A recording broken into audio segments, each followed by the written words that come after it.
After getting a few questions on social media, here's a video of our X3 setup procedure and a quick tour of the interior storage areas. I've just pulled over to get lunch in the oven, starting to cook.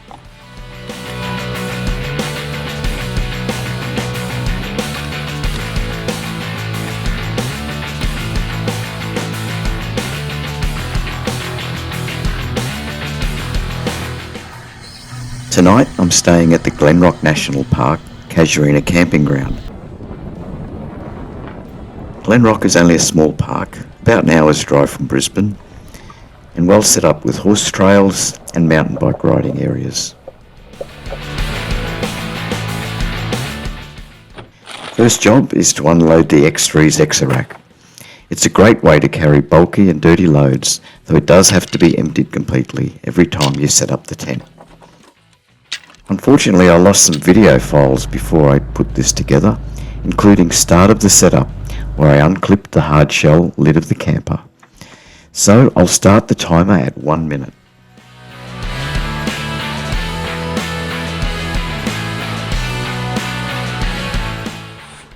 I flip the tent open while standing on the rear stairs, then come around and level the camper.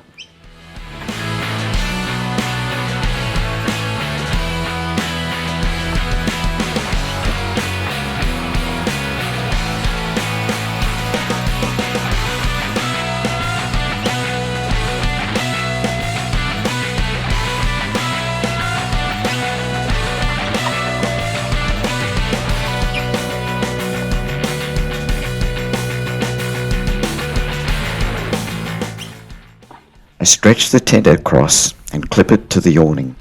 I do this before raising the awning supports while it's easy to reach.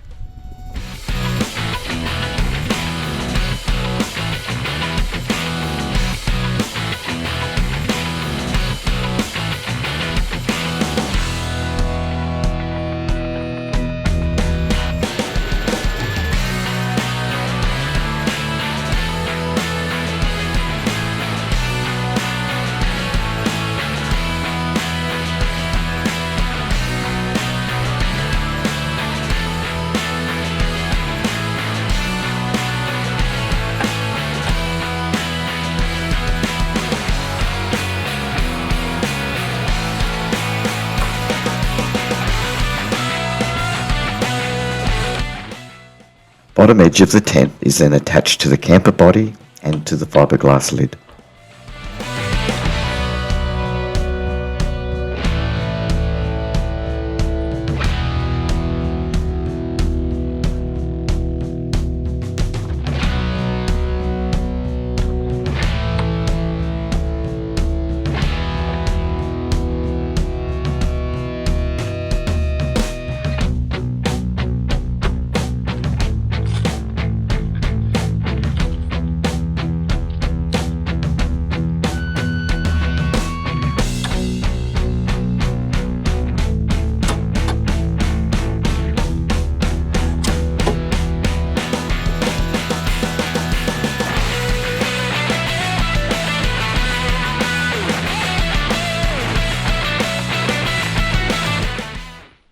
Time to jump inside now to extend the tent support frames.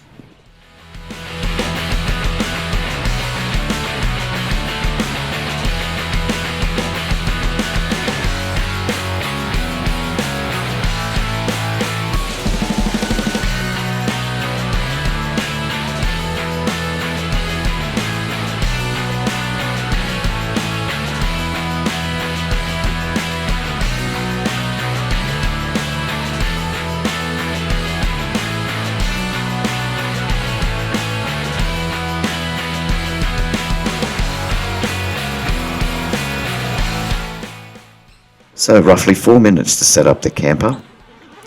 Now it's time for the awning.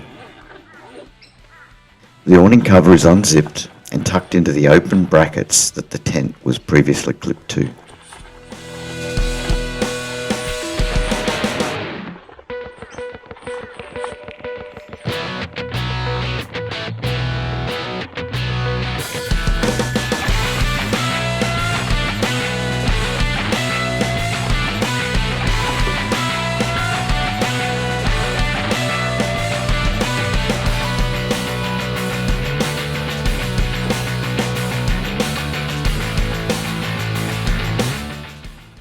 We then unstrap the awning and open it up.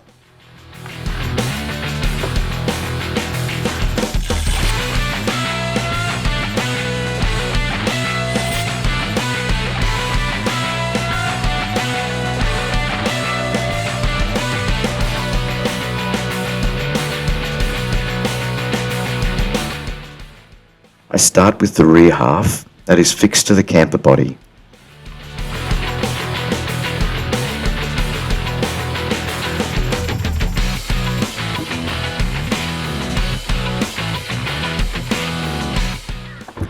Then I drop the awning poles as I go to support it.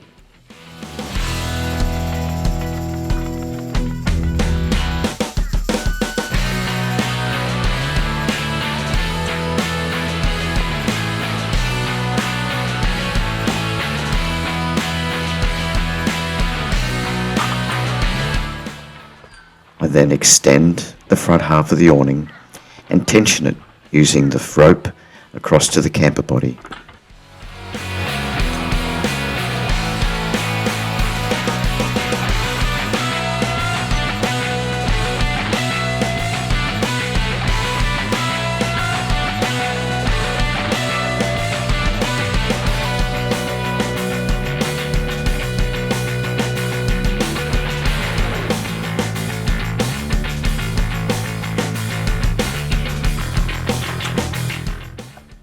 Opening the awning can be tricky when it's windy and you don't have anybody to help and hold it down, so always be prepared to put some extra ropes on as you go. From here, I screw peg the awning feet into the ground. If it was windy, I'd add some guy ropes as well.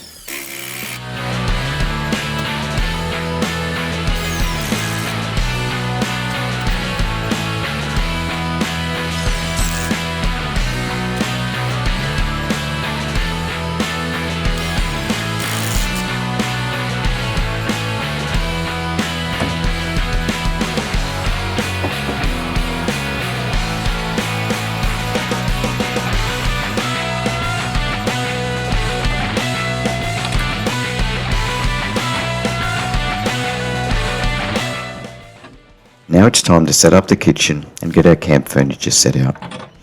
That took us roughly 8 minutes, but everything went to plan. Expect 10 to 15 minutes normally.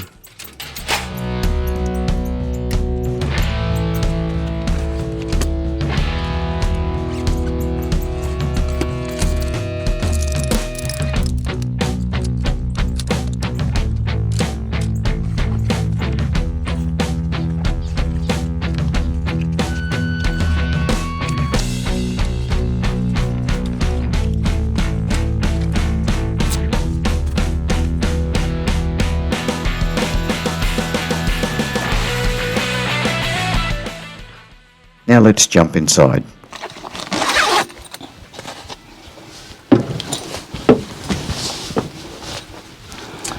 Okay, welcome to the X3. I'll just turn some lights on. So you've got this remote control that does 4 different zones. Some of the lights are a little bit glary. We find this one along the bed a little bit glary at night time. So we often turn that one off. Just have the overhead lights and the lights down in the footwell.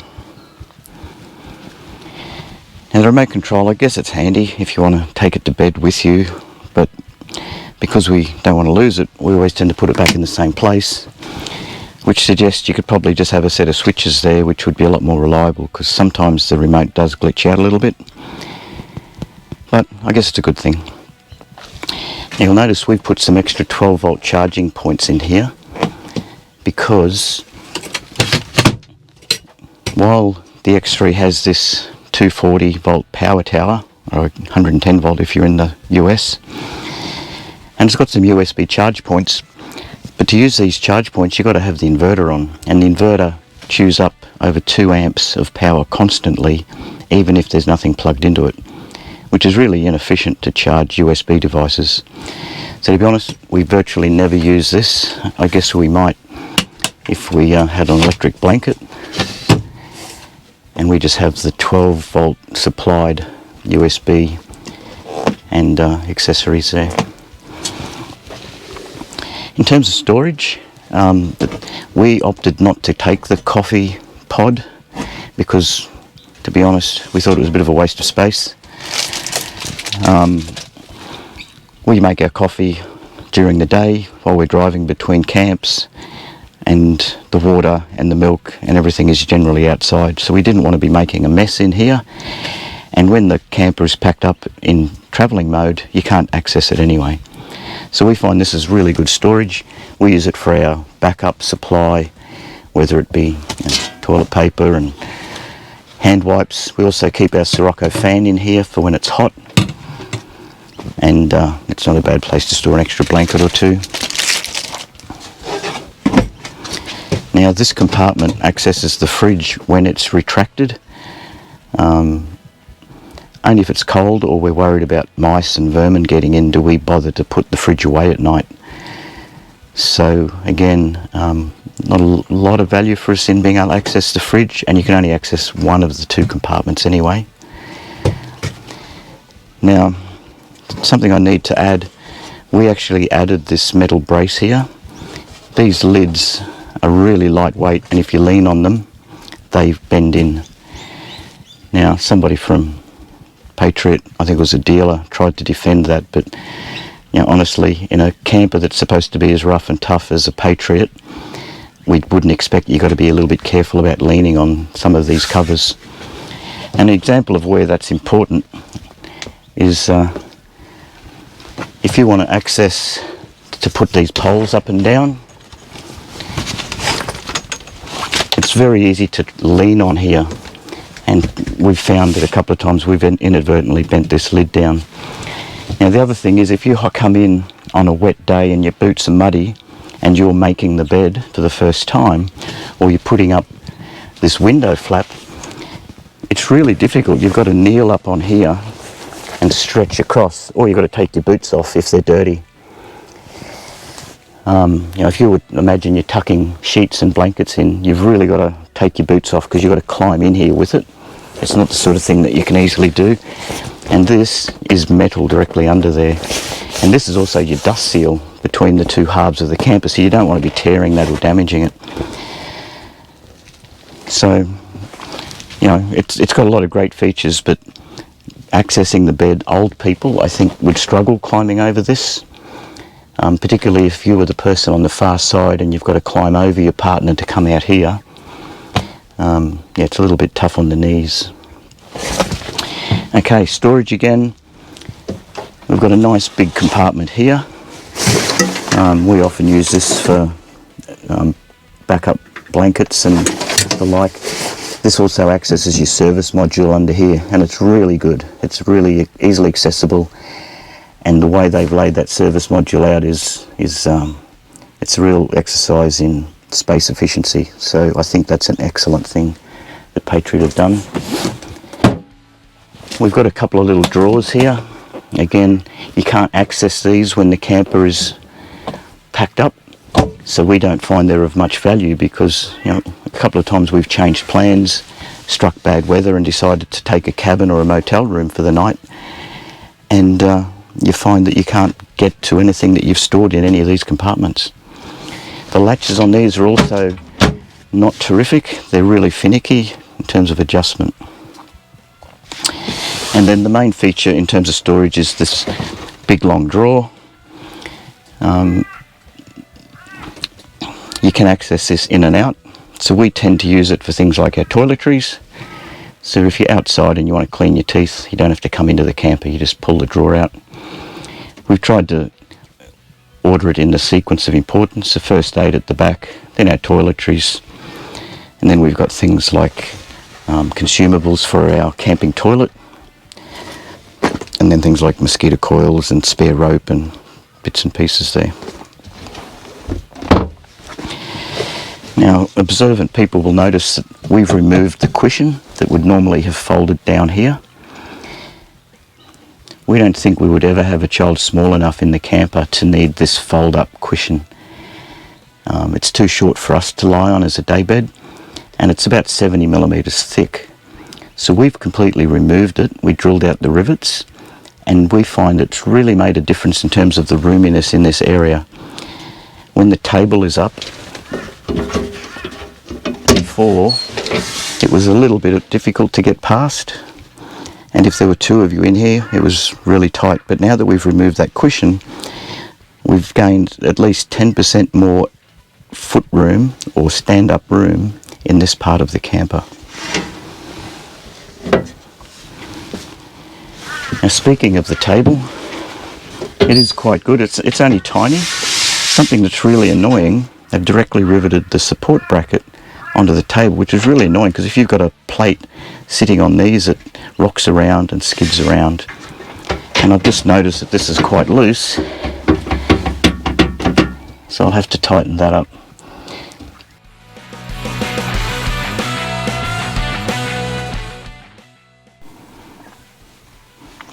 Being able to fit a 75 litre fridge freezer into a camper this size is a really strong feature. The fact that you can have fridge and freezer as well. We tend to run the car Waco as the freezer and keep this one just for refrigeration. The Red Arc Red Vision, again, really great feature. Love it, the fact that you can turn things off and on your phone through the app. So with the lights on, the fridge compressor must be off. We've got 2.6 amps.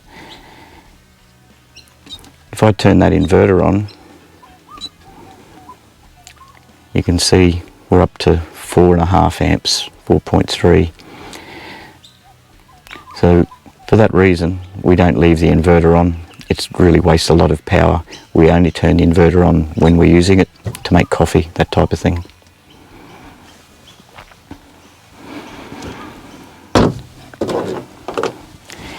Now, everybody has their own ideas about the ultimate way to pack one of these things. We tend to like to have all of our hot drink and cooking equipment here, so coffee machine, jet boil, coffee pods, tea bags, sugar, hot chocolate. In this section, mainly pantry goods, so condiments, oil, that type of thing, and the accessories for the jet boil and small pans. In this long drawer is where we tend to have long objects, so Turkish bread, foil, baking paper, wrap, bags, and both storage bags and oven bags. This is our dish drying rack, which I'll show you separately, and many of you will notice there's no gas cooker. We've got a Travel Buddy, or in this case a Road Chef 12-volt oven. We do a lot of cooking while we're driving, so when we get to camp or when we stop along the way for lunch, we've already got our hot lunch ready. So I've run a separate circuit from the distribution box into the back of the camper. We've got an Anderson plug and fuse running the 12-volt oven, and if we go to the Red Arc, you'll see that I've got a separate switch for the oven, so we can turn it off and on here as well.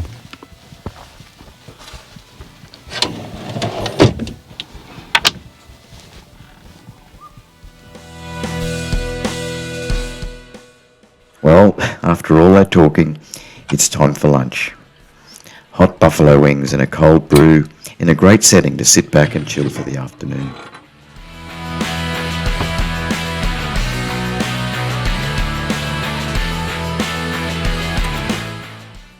Well, thanks again for joining us through this video. Hopefully it answered any questions that you may have thrown up. If not, put them in the comments section down below and I'll get back to you straight away. In the meantime, stay safe out there and hopefully we'll see you on a track somewhere.